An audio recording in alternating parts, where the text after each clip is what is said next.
आइए महेश्वर के दर्शन करते हैं। और यहाँ पर देवी अहिल्याबाई होलकर जो 1795 में इन्होंने समाधि ली, तो आप देख सकते हैं।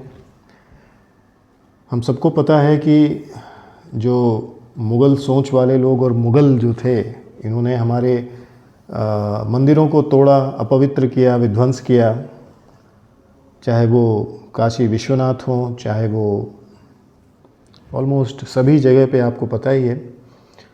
उन मंदिरों को पुनर्स्थापित करने का काम अहिल्याबाई होलकर ने किया।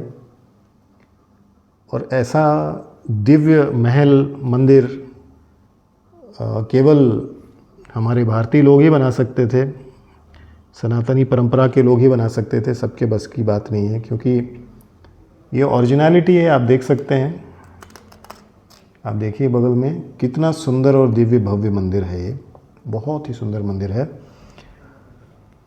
और मेरी लेफ़्ट साइड में आप जो चीज़ देख रहे हैं, वो यहाँ पर जो हथकरघा उद्योग है उससे रिलेटेड शॉप्स हैं। तो आपको पता है कि माहेश्वरी सिल्क्स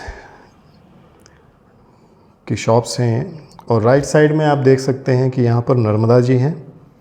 आप जैसे जैसे आगे जाएंगे, जैसे जैसे हम नीचे उतरेंगे, आपको समझ में आएगा कि देवी अहिल्याबाई होलकर ने भारतीय संस्कृति, भारतीयों के लिए क्या क्या नहीं किया, इनके बारे में भी हमें नहीं बताया जाता। इनके बारे में हमें बिल्कुल नहीं बताया जाता कि काशी विश्वनाथ या फिर बाकी और ज्योतिर्लिंग जितने मंदिर हैं उनको किसने पुनर्स्थापित किया। हमारे को जो इतिहास पढ़ाया जाता है वो झूठ है।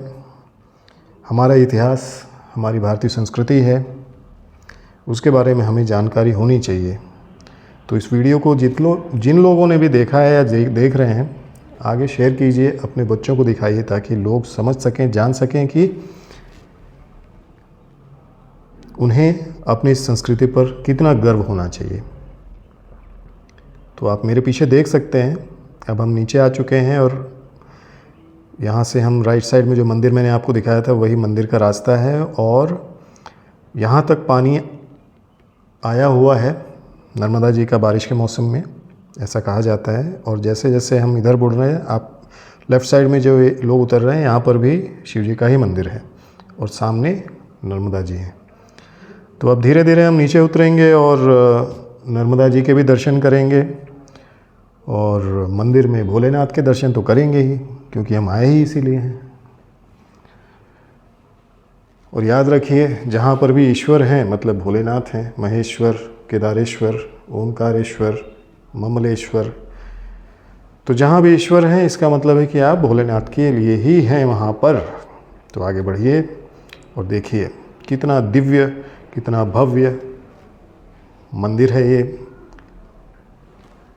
और इतनी सुंदर वास्तुशिल्प आपको शायद कहीं पर भी नहीं मिलेगी, है ही नहीं, मिलेगी कहाँ से, क्योंकि ये नींव से लेकर छत तक बनाई हुई संस्कृति है। देखिए ये भी मंदिर का ही एक पार्ट है और आप देखेंगे कि बहुत ही सुंदर तरीके से इसको बनाया गया है, बहुत ही सुंदर भव्य तरीके से इसको बनाया गया है। तो चलिए हम मंदिर के अंदर दर्शन करते हैं। तो अब हम मंदिर के अंदर चलते हैं। आप सीढ़ियों को देखिए और सामने जो लोग जा रहे हैं वो शिव जी का मंदिर है। बहुत ही सुंदर, बहुत ही प्यारा मंदिर है। और यहाँ पर मैंने देखा कि मंदिर का रखरखाव भी है और उसका ध्यान रखने वाले लोग भी हैं। फिर भी रखरखाव और अच्छा हो सकता है, साफ़ सफाई और अच्छी हो सकती है, फैसिलिटीज़ को और बढ़ाया जा सकता है और यहाँ पर टूरिज़्म को भी बहुत ज़्यादा और प्रमोट किया जा सकता है। तो नंदी जी बैठे हैं, देखिए सुन रहे हैं मेरी बात। जो भी कहना है आप कान में बोल दो अभी, इसीलिए कान तक लेके आया मैं। अब चलते हैं भोलेनाथ के पास।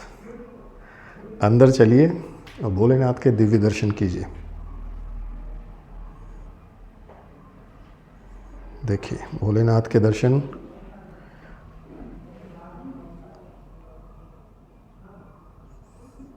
तो ये महेश्वर महान वो ईश्वर, इसलिए इनका नाम महेश्वर। अब इनसे महान कोई है नहीं, इसलिए यही महेश्वर। सब कुछ इनसे बना और इन्हीं में समा जाएगा, इसलिए महेश्वर। तो चलिए अब आगे और चीज़ें देखने की कोशिश करेंगे, समझने की कोशिश करेंगे।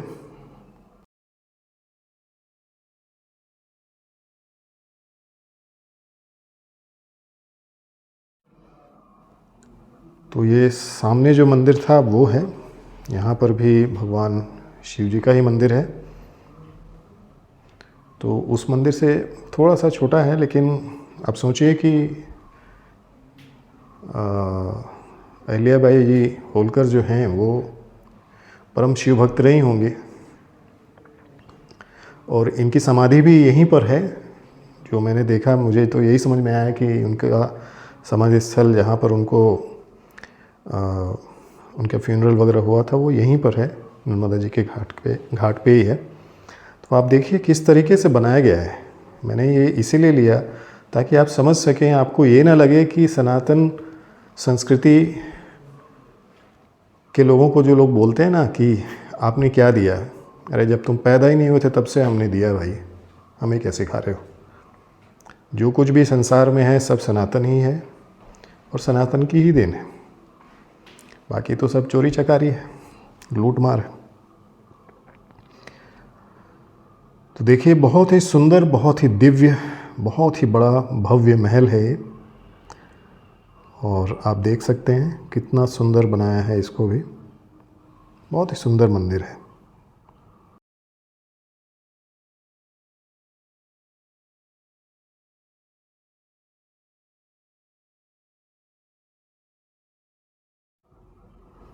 तो आप देख सकते हैं माइन्यूट कारीगरी, पूर्ण रूप से वास्तुशिल्प, वास्तु के अनुरूप बनाया हुआ स्ट्रक्चर।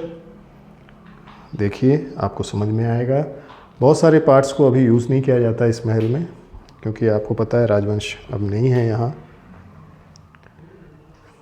तो बस आगे बढ़ते हैं, और अब धीरे धीरे हम मंदिर में से निकलकर नर्मदा जी की तरफ बढ़ेंगे, और फिर हम आपको दिखाएंगे कि नर्मदा जी की तरफ से जब आप देखते हैं महेश्वर को तो कैसा दिखता है। तो आप देखिए यहाँ पर दीप प्रज्वलन के लिए जगह बनाई हुई है दोनों तरफ। तो बड़ा ही भव्य दिव्य मंदिर है, काफ़ी भीड़ भाड़ भी रहता है यहाँ पर।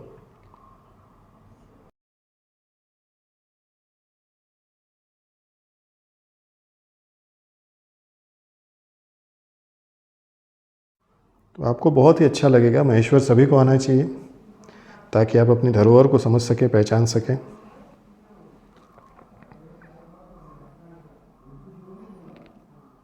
अब हम नीचे उतरते हैं। नीचे कहाँ उतर रहे हैं हम? अब हम किले से बाहर, महल से बाहर नर्मदा जी की तरफ जो घाट है उधर की तरफ निकल रहे हैं। इसको थोड़ा सा रखरखाव की ज़रूरत दिखती है, आप भी देख सकते हैं।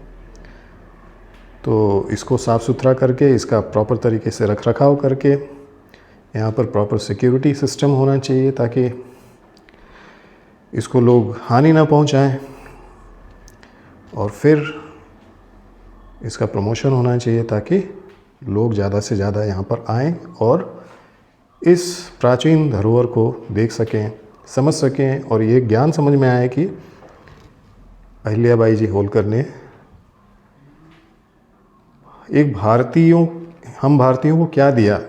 आज हम जिस भी मंदिर में जाते हैं, आप समझ लीजिए कि कहीं ना कहीं अहिल्याबाई होलकर जी का हाथ उस मंदिर को पुनर्स्थापित करने में रहा है। तो ये देखिए नर्मदा जी की तरफ से सामने से जो मंदिर है, बड़ा ही सुंदर दिव्य मंदिर।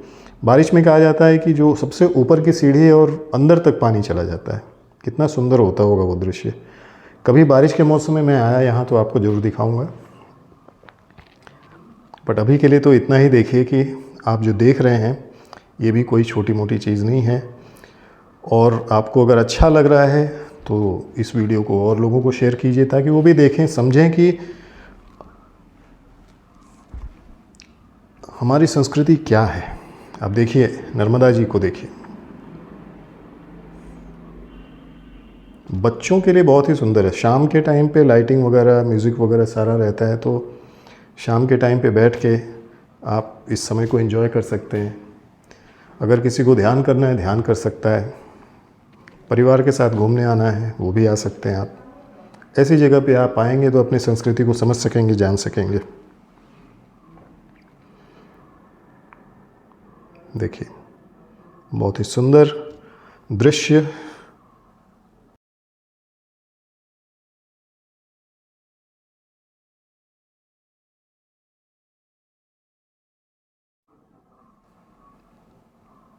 तो नर्मदा जी का दर्शन कर लीजिए और उसके बाद आगे बढ़ते हैं हम अगले पड़ाव की तरफ, जो कि बहुत ही दिव्य भव्य एक मंदिर था वहाँ पर। उसके भी दर्शन आपको कराऊंगा। पहले नर्मदा जी के दर्शन कर लीजिए, क्योंकि आप कहाँ हैं, कहाँ से देख रहे हैं, मुझे तो नहीं पता।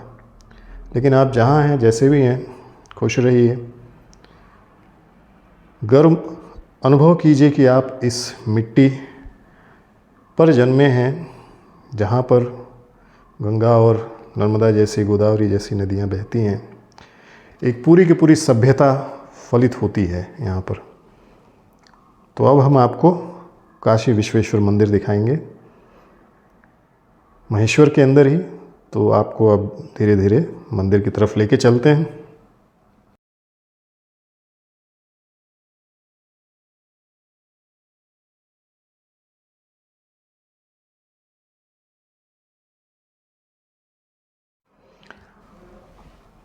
यहाँ आने के लिए अपने घुटनों का ज़रा ध्यान रखिएगा, क्योंकि काफ़ी ऊँच चढ़ाई है, फिर उतरना है। तो थोड़ा सा ध्यान रख के आराम से चढ़िए। बारिश के मौसम में स्लिपरी होगा, तो आपको ध्यान से चढ़ना उतरना चाहिए।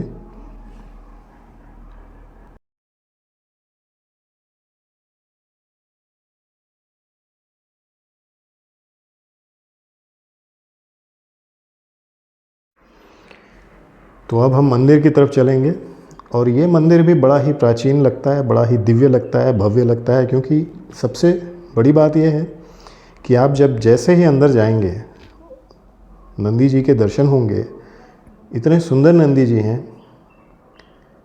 कि आप देखते देखते ही रह जाएंगे, मंत्रमुग्ध हो जाएंगे आप। देखिए, नंदी जी बगल में, देखिए मंदिर के ऊपर शीर्ष स्थान में, और फिर सामने भोलेनाथ है। तो यहाँ पर कुर्म बना हुआ है और यहाँ पर भोलेनाथ। तो एक बार जोर से हो जाए, हर हर महादेव बोलो भाई जोर से। महेश्वर में हो, और महान वो ईश्वर जो महेश्वर है, उसका नाम तो लो, सारे पाप धो देगा ये।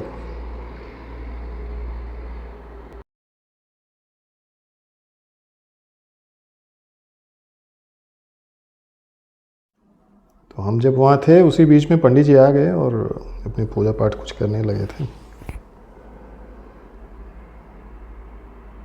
तो बस यहाँ पर यही, और इसके बाद हम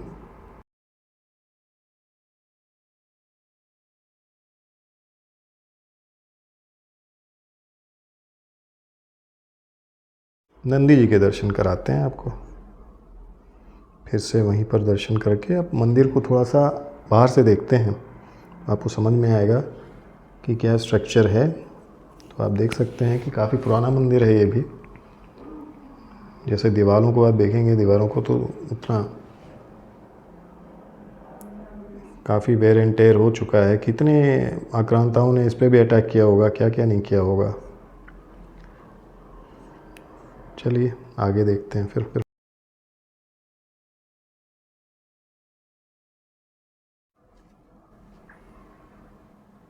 तो यहाँ भी भोलेनाथ बैठे हैं, और आप लोग बस बैठ के वीडियो देख रहे हो। ऐसे लग रहा है जैसे मूवी देख रहे हो। हर हर महादेव तो बोलो, बोलो बोलो, हर हर महादेव। देखो छोटे से नंदी जी। है ना। और ये जो पार्ट है, ये पार्ट जो है वो आपको ऑलरेडी बता चुका हूँ।